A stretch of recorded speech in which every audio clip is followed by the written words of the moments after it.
জৈনব্য সাহাবী এসে নবী সাল্লাল্লাহু আলাইহি সাল্লামকে বললেন, মান নাজা ইয়া রাসূলুল্লাহ, হে আল্লাহর রাসূল সাল্লাল্লাহু আলাইহি সাল্লাম, বাঁচার উপায় কি? নবী সাল্লাল্লাহু আলাইহি সাল্লাম তাকে ছোট্ট একটি উপদেশ দিলেন, আমসিক আলাইকা লিসান, তোমার জবানকে তুমি কন্ট্রোল করো।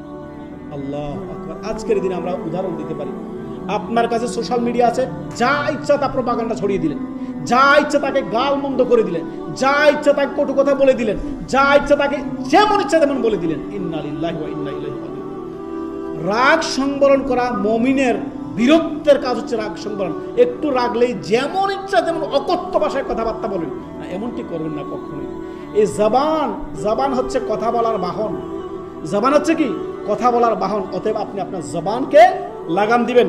তিরমিজি হাদিস নাম্বার 2406, এই হাদিসে নবী সাল্লাল্লাহু আলাইহি ওয়াসাল্লাম এই কথা বলেছেন, আমসিক আলাইকা লিসান, তুমি তোমার জবানকে লাগাম দাও। যেখানে সেখানে যার তার বিরুদ্ধে তুমি গীবত করে দিও না, চুগলখড়ি করে দিও না, মুসলিম ভাইয়ের বিরুদ্ধে পিছনে তার আপনার গীবত করো না, পরনিন্দা করিও না। সতর্ক সাবধান। আমসিক আলাইকা লিসান।